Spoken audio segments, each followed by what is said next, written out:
Hello and welcome to another LEGO review. Today we're taking a look at this Yavin fort base. Before I take a look at the main piece, we're going to go through some of the smaller parts first.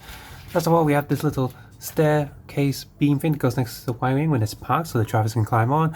We also have these two little light pads here for this is where you land the plane, so we got these small pieces. And we have this little trolley which does open up so you can put some stuff in there.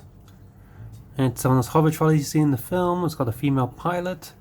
And she's just driving like floating about, and she has two faces. She has an annoyed face. Well, kind of happy, smirky face, I guess. Yep, there she is. Giant hat without the black piece, so it's not just a trooper helmet. One thing I want to mention is that the helmet does get in the way of this back panel, so that's a little bit annoying. She's hovering slightly above. And then they're doing all that for this Y-wing. I was going to pick up like a Y-wing at some point because I have an X-wing. Eventually I'll have more wings. But yes, this one is pretty decent. I think the scale of it is good enough. It's not as big as the X-wing that I have, but it's good enough. Now I have no reason to pick up another Y-wing. I like the rotating turret here. The space for the droid there should fit in there quite nicely. The only thing I don't like is that this panel comes off way too easily. There's no actual studs holding it down, so it's all friction from these side panels. So I'm going to push them to get a little bit just to keep that tight. And these... what I do like though is that the kids gimmick of this spring-loaded firing thing, you can just take that off and there you go. You don't have it anymore and it looks decent still. So that's just on there for the kids. And I got some little stands there for it to stand properly. Here's one of the astromech droids sitting inside the Y-wing. It fits very nicely. He's a little bit more exposed than what he should be, but from certain points of view, he looks good. Right, Yavin base itself from the front, it looks pretty good. It's a pretty good representation of how the building looks. I like it a lot.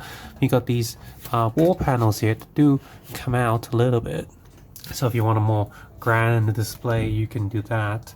And when you do that, the tree also comes out with this rebel trooper up there. Just looking around. Got some cannons there that move together. The triggers on the other side. So if I'm not mistaken, I do remember when playing, Battlefront 2 or something that there are some side sort of doors from the main one. So if I just take this panel off, I've got the side door there now. So if you have I guess more than one of these sets, you can combine them. I'm curious how much these sets cost without the minifigures, because that's something that you can do sometimes in Hong Kong, just buy a set without the minifigures. I like all these extra plant life, and I like the plant life comes in two colors, makes them look a little bit more alien-y. Take a closer look at this Rebel Trooper. He does have a secondary face, like, oh! So I can just stand back there. Now one downside to building this is that this tube thing does bend a little bit awkwardly, so you gotta, I don't know, adjust it after you build it. And when you turn it over, a lot of things are only like half size, like this tree, it's hollowed out. There's a little trigger there for you to rotate him. That's the toyeticness of it. And behind this wall, we have a slot for a rifle. As you move the base over to see the inside, you see there's a lot of stuff kind of missing, or half panel looks to it. Like this tree, it's been hollowed out, so this trigger thing can make the rebel soldier spin around. Yeah, there's no walls here or anything. Anyway, so one of the gimmicks about this set is that you can take it apart, make it easier to manage or handle, I guess. So, mirror section here, we got R2-D2 droid with this aiming computer, targeting computer, shooting stud shooters and stuff. Close look at R2-D2. His printing is actually good for once. Also has back printing. Great. This might be the best R2 Lego unit that I have. Great. And yeah, most of it is just, hey, here's the entrance. Not much going on. Over to one side we have C-3PO here with the Death Star's coming computer, so there's no, I guess technically, so the panels are here with all the map lines and space lines and stuff, so this piece alone is very bare. It's got a computer screen there, it's got some holding bits for like weapons and stuff, and underneath we have some storage space for there's some back to tank here and some thermal detonators. The other side of the base also has an area for holding a rifle, and it does make it a little bit, you can detach the tree too, there we go. So yeah, easier to handle. We have General Dodana with the Death Star screen sticker, and yeah, these rebel pilots. Just watching here, got a water machine, more computers, and we have the other astromech droid for the Y-wing, and he's also printed very nicely. That's neat. I like the colors a lot. No back printing, that kind of sucks. And oh look, the Y-wing has a little bit of a problem with it, so this droid better go fix it. Look, it's highlighted in red. And the main section here, the top here, which is in the top section here, on the front, the scale looks bigger than what it is. So it's smaller scale, so the building looks bigger, just like a Darth Vader tower or base or castle. The inside scale is different to the outside, so the outside bit looks kind of impressive. It's like a mountain, whereas on the inside, oh, it's actually just some really small rooms. These pieces I'm not a fan of because it's not actually attached to anything. It's only friction and gravity keeping it in place, even though it's got a moving part on it. Not a fan. And just enough space to hold these minifigures. Take a look at these minifigures. Yeah, C-3PO is not printed properly on his face, and now it looks like his eyes are looking to the side, like, I've been spotted, there's something over there. Printed silver leg, but it's not jewel molded. Why shouldn't this be jewel molded? This leg should be jewel molded. There's no excuse, Lego, especially for how much you're charging for some of these sets, but the printing on the front, on the arms, and on the back are decent. So again, but bootlegs have printed side legs and back legs too, and side bodies, so Lego themselves again have no excuse to not print more of their minifigures. General Dodana here has a second sort of talky face, I guess. But it's not too much going on with this figure because, I mean, he's a simple enough character. So the design of the minifigure is simple too. Quick look at this rebel pilot here. Yellow visor plate. More annoyed grunt face on the back. I have his talking face on the front. It looks a bit happier. He's excited to take on the Empire all by himself. This rice yellow color of the plastic is very interesting for his helmet. And the printing on there is pretty nice. I'm gonna put him back in the seat. The other pilot here is also pretty good. This helmet print is very unique. Mine has a bit of a white dot there, that's annoying, but and actually a bit of a, is that smudge? No, that's a print pattern. Yeah, pretty cool. But same minifigure head as the other one. He's gonna stand next to it because he's thirsty. Stand.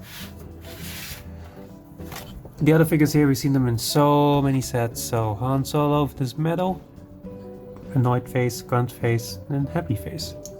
Princess Leia in a ceremonial dress, nice slope body, but why does it not? It's a little bit small and torso shape. Looks a bit odd with this one. More angry or action face. Ceremonial Luke, now he has the medal like hanging off him instead of just printed on his torso. There was Luke, Ceremonial Luke with that. So you can either have it printed on him, I think it's from one of the encyclopedia books, or you can have it not printed on him and he just has it just hanging around his neck. Wait, was he always wearing the blue pants? Yes, he was. And then, just because we have spare Lego pieces, Chewie gets his own medal. Yay! That thing in the Force Awakens or something was really dumb. But his fur is not stamped too well. There's a lot of gaps and dots and noise on the print. That's not cool. The silver on it's printed nice though. So this set is kind of nice for a Star Wars fan as well as an original trilogy fan. I do think there are a lot of problems with this set.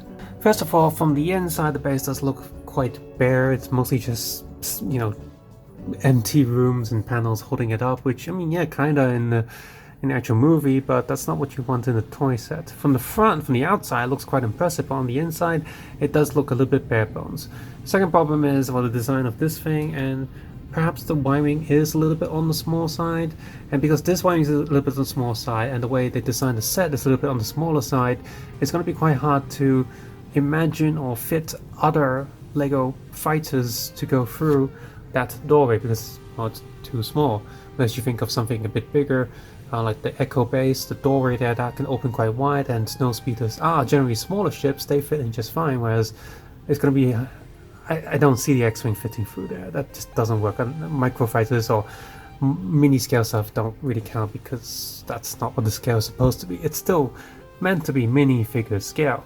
Some of the set also looks a little bit ugly on the inside for that half tree there, nothing covering up the bits, and a lot of this, again, empty space.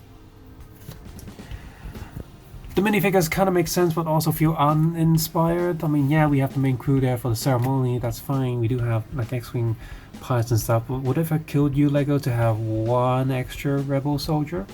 Maybe one more pilot to go in there? Like, come on, just like one more astromech droid, maybe? I don't know. For the price you're paying for, you're getting a lot of like repeated figures. We got in many places.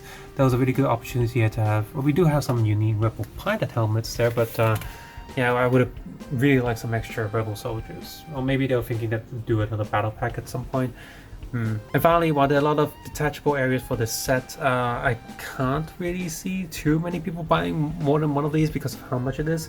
If you can get it without the minifigures where it's a lot cheaper, then yes, maybe get more of this temple set, expand it a little bit, and I think it will look much better than just one set here. For the price that you pay for the set does seem a little bit on the small side, and it is. So, but I managed to get it at a slight discount. I think it's about 20 or 30 Hong Kong dollars discount compared to the US retail price. I did manage to get this set on a slight discount, otherwise I would have really hesitated to get it. I do like base sets, I do like location sets more than vehicle sets, so that pushed me over the edge.